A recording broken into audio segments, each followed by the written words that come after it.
Hello, I'm Kongjian Yu. I'm a professor at Peking University, and also I'm a founder and president of Turenscape. If you define landscape architecture as a profession that deals with land, with plants, with water, and with people, then I was born landscape architect. Since very young, I was maybe 4, 6 years old. I followed my father. My father was a very good, skillful watchman or water watcher. Each village have several water watchers. They have to take care of each paddies to control the water table. Because during the dry season, you have to make sure that each paddy get enough water. But water is very precious. Water is very meager resources during the dry season. So my father know how to manage it to without any drip of water and to irrigate each paddy and know how to control the timing. This experience make me understand how water can be recycled, can be used wisely. Minimal water resources to allow the whole village to get enough water, just enough water, no waste. And to make sure that not one paddy will get dry, So, so how subtle, you see, how subtle 1 centimeter difference can have a disastrous result. Because one paddy cannot get enough irrigation, the crop will die. And one family will not get enough food. So how subtle is the topography and water management can influence people's survival. And that's the beauty also. You have to understand this, the difference. So from the very early time, I was able to understand the scale, the subtleness of topography, and water can only flow along the contour. During the monsoon season, we are all excited because the fish come to the pond, fish come to the rice paddy, fish come to the doorways. That's the time we caught fish. We are so excited about that. And I remember that there's one day during the monsoon flood, I fell into the river, fell into the creek. You will think I'm going to drown, but actually I survived because the river, the creek was covered with all willows, reeds. So I survived. I saved myself by grabbing the willow, by grabbing the trees, and come back to the land. Now, this experience make me understand that why water should come with the land, why trees should be grown in the river, why we need a pond to hold water, to adapt to the season, adapt to the changing climate. That make me understand the importance of water, to regulate water, how to design water, how to make water green and blue together. This survival experience make me understand how can we make a landscape safer, more beautiful, more productive. In 1980s, another kind of fundamental change happened to my village. The creek, the pond, the ditches become concrete. the government, the local government was able to afford concrete, cement, to pave, to build the flood wall along the creek. And suddenly, so there was no willow in the river, because we believe that at that time, people believe that if you grow willow in the river, you will increase the flood, the destruction force of flood. So the willow's tree being cut, my village paradise changed, become less fish or even no fish, become concrete. By early 1990s, suddenly the river become polluted, heavily polluted, become bad-smelled river. So no fish, concrete, and polluted. Now this is the experience in my village that make me feel that I needed to be someone to change it. So my personal experience of my own village for 17 years, from a paradise to a hell, because it is a hell. When you see this village, you will see that a similar village today in Pakistan, in Bangladesh, in India. See, all the rivers become polluted. The natural river now become concrete, channelized, and the village use chemicals, overuse of chemicals anywhere. I can see that the same tragedy, my village's tragedy, happened globally, global-wise. It is a global tragedy, particularly when climate change happened. So when I read newspapers, you will see so many talking about what's happening in all over the world, particularly in those countries suffering monsoon climate, plus the climate change, global climate change. That make me determined that based on my experience, my full immersive experience from my childhood, which is 17 years experience, I think I understand how to deal with this kind of issues.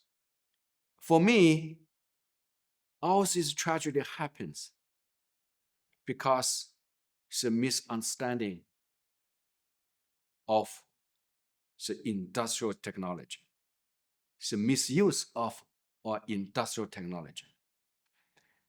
All the technologies, the great infrastructures. Today, we all understand that the chemicals, the concrete, the pipe system, the killed those nature-based ecosystem,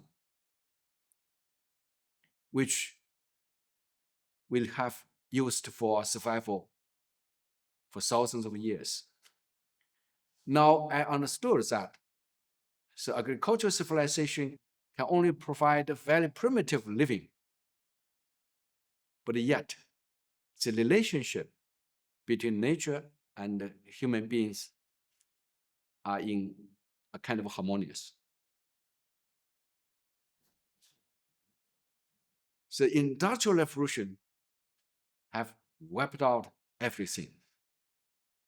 We trust that the technology can solve the problem of flood control, of insect, of agricultural productivity, and of fertilizer. But that's a mistake.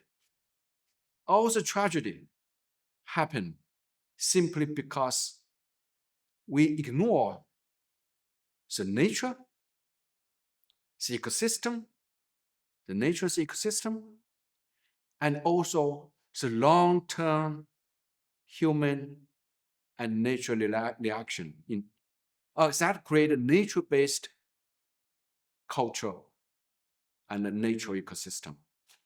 That's agricultural heritage. Ignoring the agricultural heritage and being destroyed by the overwhelming globalized industrial technology creates this kind of tragedy. It's unsustainable environment. This point me to a new road. Now, this new road is to integrate heritage, the 1,000 years nature-based cultural heritage, and this our modern understanding of ecosystem. By combining them together, we can able to develop a new kind of technology. This technology is nature-based, ecological technology. And this kind of technology will help us to build a new infrastructure, which is a nature-based ecological infrastructure. Now that is the landscape. Now that is the power of the profession of the landscape architecture. Nature-based ecological infrastructure that can fulfill humans' desire for safety, for productivity, and for beauty. Meanwhile, save our nature for human being to be able to live in harmony with nature. Again, so from primitive, nature-based agricultural technology to the destructive industrial technology to today's ecological, civilized, nature-based technology. It is an upgrade. It is an upgraded version of landscape knowledge or landscape technology that can bring human being to another civilization, which is the ecological civilization. And that's my approach, combining my own experience, agricultural experience, with very modern understanding of ecosystem services, ecological ecosystem, and modern technology. The very important weakness of nature-based solution is its effectiveness. How nature-based solution can perform, can function. We have very little knowledge. And certainly, nature-based solution usually considered to be fairly ineffective. So there's three challenges, I would say. If you want to try to develop nature-based solution, which means landscape solution, to solve holistically all problems, not only the pollution, not only the concrete, in order to make the river more meander, more natural. So not only adaptation to climate change, but also I consider land is a solution to climate mitigation. Because without the land, without water, you certainly cannot have biomass. You cannot attract carbon. So a nature-based solution is a holistic solution for both climate mitigation and climate adaptation. And water is a key. Water is a key for climate adaptation? Of course, certainly, because flood, drought, temperature, all related to water. Water can be the most important, to me, adaptive strategy. If you can manage water well, if you can control water, if you can manage water well, you virtually can adapt to climate change. Sea level rising, flood, drought, temperature rising, fire, all these related to water. But there are three challenges for use water as a holistic solution. Number one is water needs space. Water take over space whenever available. Flood needs space.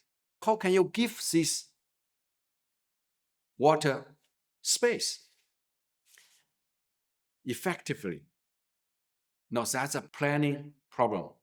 How can you plan the landscape so that water can freely running on the land? Secondly, the challenge is that how can make water or virtually make nature effective so that it can produce holistic ecosystem services? Because engineers know how to use water, right? But engineers' idea of water is pure water. There are no species, there are no vegetation, and only chemicals. So how can you make use of water, design water, to turn water as a holistic ecosystem to be able to solve all the problems altogether? Where is a holistic solution? Not a singular goal-minded solution. Now that make landscape different, make landscape architecture different from any engineer's solution. Thirdly, how you measure, how you monitor the performance of this nature-based solution or water-centered nature-based solution.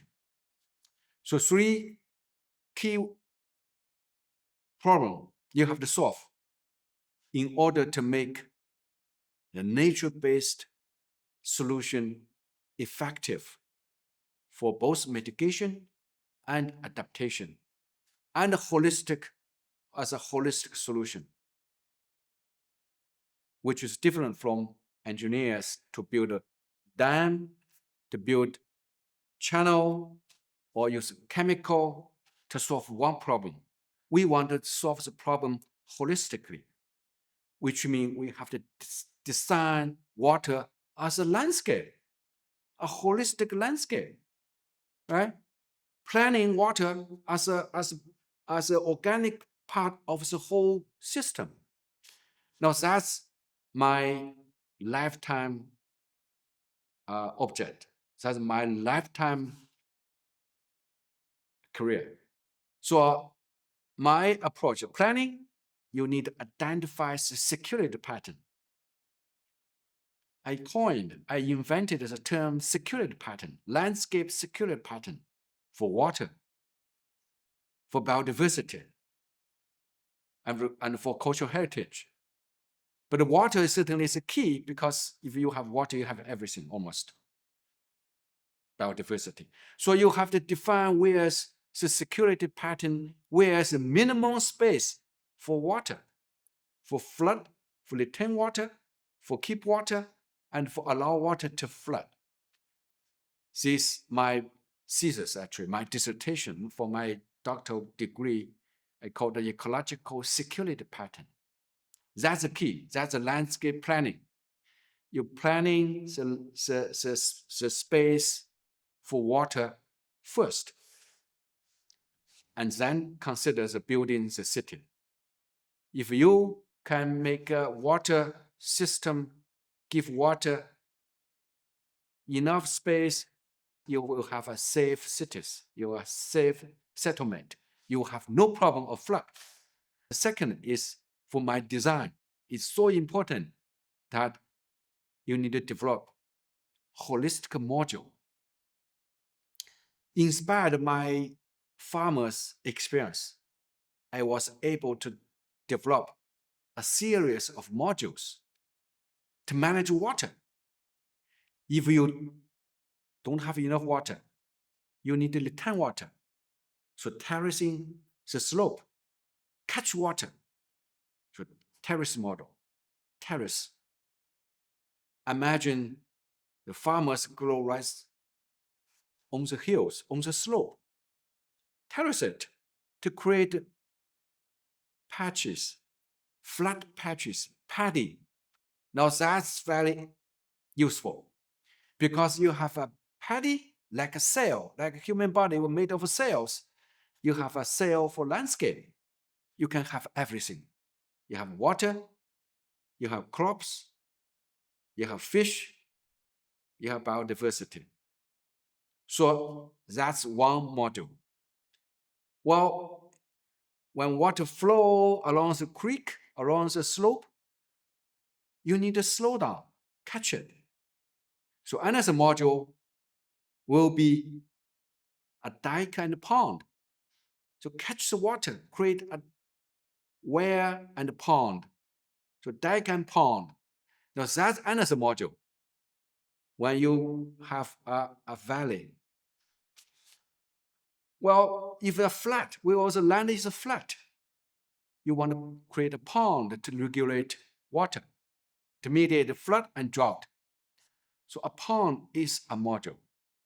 If you have a pond, you have frogs, you have vegetation, you have fish, you have everything. Right? So pond is a module. And at the end, when you have too much water, at the delta area, river delta area, marsh, only wetland. But the farmers, the Chinese farmers, was able to create islands. So islands, now that's very creative.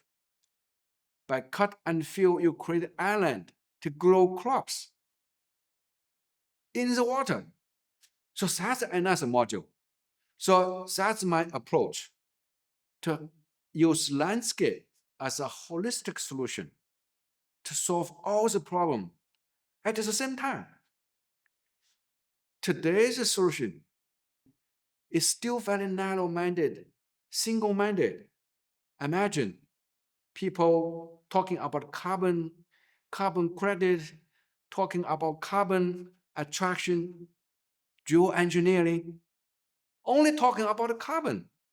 So I was able to, based on my holistic experience, based on my immersive experience as a farmer, and integrated with the scientific understanding of the natural and biological process. In the past 20-ish years, I was able to develop the modular approach. Terraces to catch water, ponds to regulate water, islands to adapt the situation when you have too much water. Now, all these modular landscape have holistic benefit for regulating water, for enhancing biodiversity, and also for mediating water contamination. These are the tools for me to able to holistically deal with multiple water issues. To illustrate these three principles, I want to give you three projects.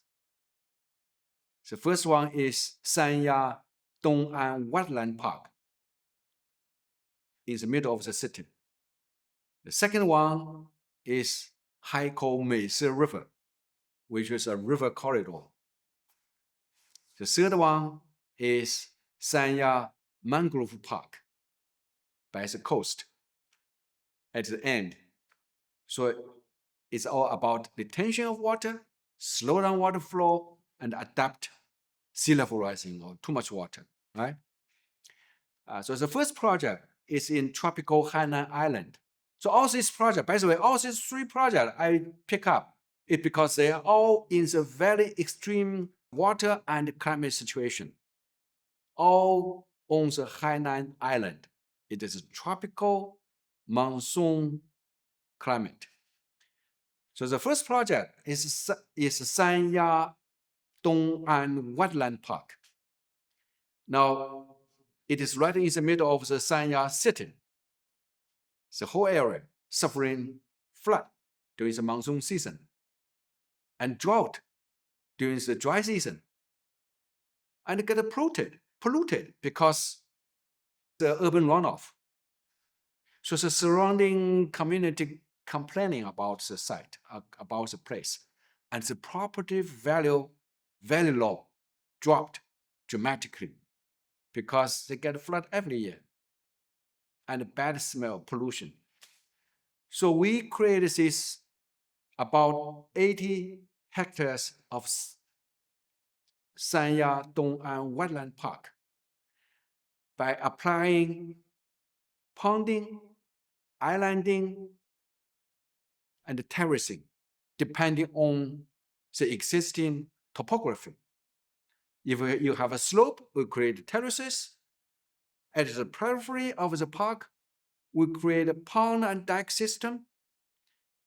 And in the middle of the park, you have too much water, we create the islands. In each island, we plant trees, the banyan trees. So the urban runoff will be cleansed by this pond and dike system. In the middle, the islands have banyan tree with very strong root system that can remove all the pollutants, which basically is the nutrients, nitrogen, phosphorus, and create a habitat for birds.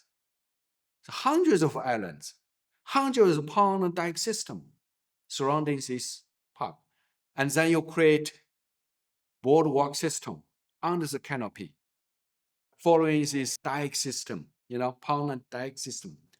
And above the canopy, you create skywalk, allow 200-year flood to flood the whole park.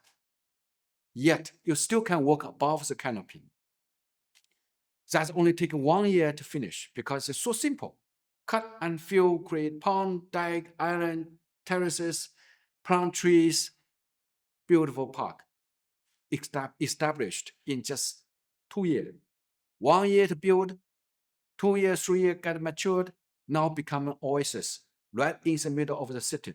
The property value surrounding this park have increased 400%. 400%. Now this park is a sponge park for the urban center. And this urban center now become a CBD for Sanya city. So the second project is about the river, how to transform the concrete gray infrastructure into green landscape infrastructure or nature-based infrastructure. For 20 years, the whole river is polluted. And the engineering keep adding the wall, keep dredging the dirt, the silt, try to clean it up, and try to protect the flood, even make it worse. Every year get even worse. So in 2016, we convinced the local mayor to get rid of all this great infrastructure. We remove all the concrete, terracing the riverbank, turning all available space into terraces, into bioswales, to catch the urban runoff, to clean the water, and create habitat for biodiversity. Meanwhile, we create a beautiful park for people. It becomes the most welcomed, most attractive park right in the middle of Haikou city. Haikou is the capital city of Hainan Island. thousands of people every day. And the birds come into the city also at the same time. And water become cleansed. That we are talking about the whole infrastructure. It's about 20 kilometers long infrastructure, now totally been transformed into green infrastructure. Removed all the concrete all being removed and become a holistic natural infrastructure, provide all kind of ecosystem services, cleansing water, adapt to climate change, adapt to flood, and also recovering the habitat for biodiversity, and also become the public space, the most welcomed public space. The third project is about sea level rising, about climate change. The climate change means heavier storm, higher surge. In 2015, there was a flood wall, there was a sea wall under construction, almost finished. And I was called by the Minister of China's Rural and Urban Construction to find a better solution. So because the minister knew me that I'm an ecological guy, I'm a landscape that based on ecology. So I was called in to fix the problem. I was successfully convinced the local mayor to stop the wall, to stop building the wall, which is very high wall, block all the views, try to keep the city from getting flooded, from being affected by the surge. We actually demolish the seawall. The strong seawall being demolished. We recycle the concrete and create this curvilinear, this finger type island system to slow down the water flow, to slow down the surge, to reduce the destructive force of nature, basically to tame the surge of the sea wave, and allows the mangrove to grow. And just in 2 years, we'll see that the mangrove grow very fast because we create an ecotone where the salt water and the fresh water meet.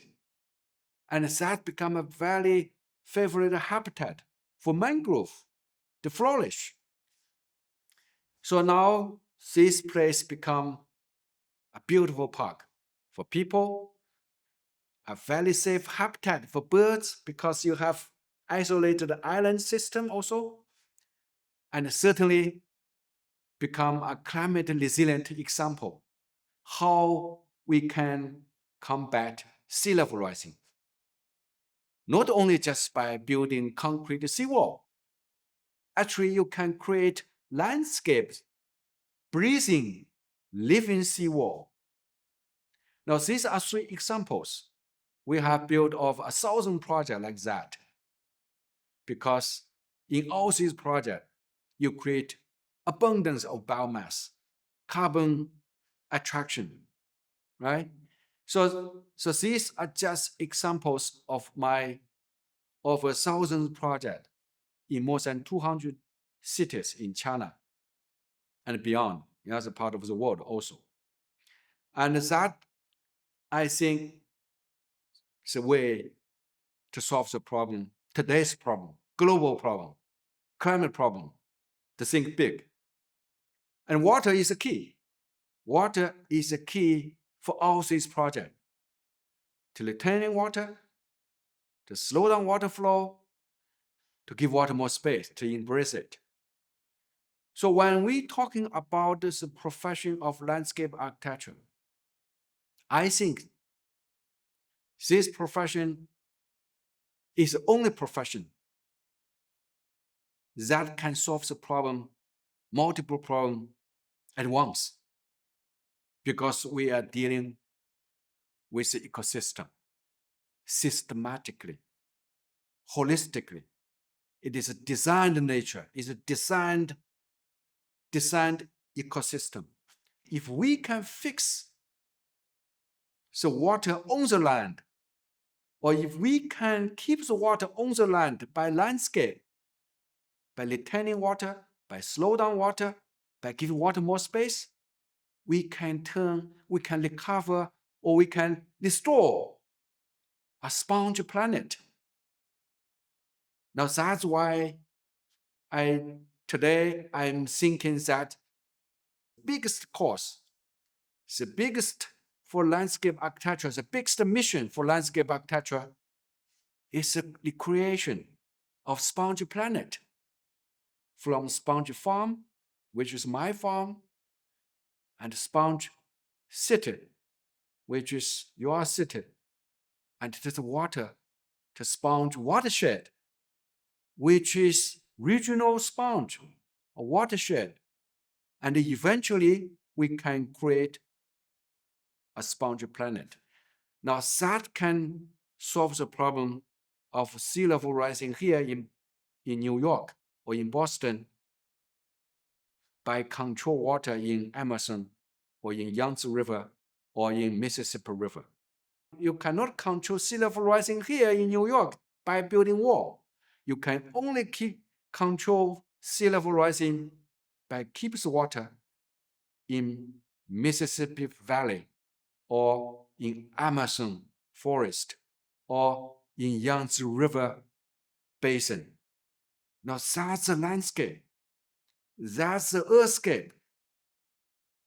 We have to fix it. If we have the same investment or even less, even a quarter of the investment we allocated today for carbon, for the new technology, for whatever the geotechnology, solution, we have wasted 20 years talking about carbon trading, carbon credit. If we use these 20 years, we already have fixed the problem, I would say. And then reduce the sea level rising by 40%. We already done that in 20 years. The same amount of investment. And based on my experience, it's not so difficult. In the past 300 years, we already transformed 80% of the global surface.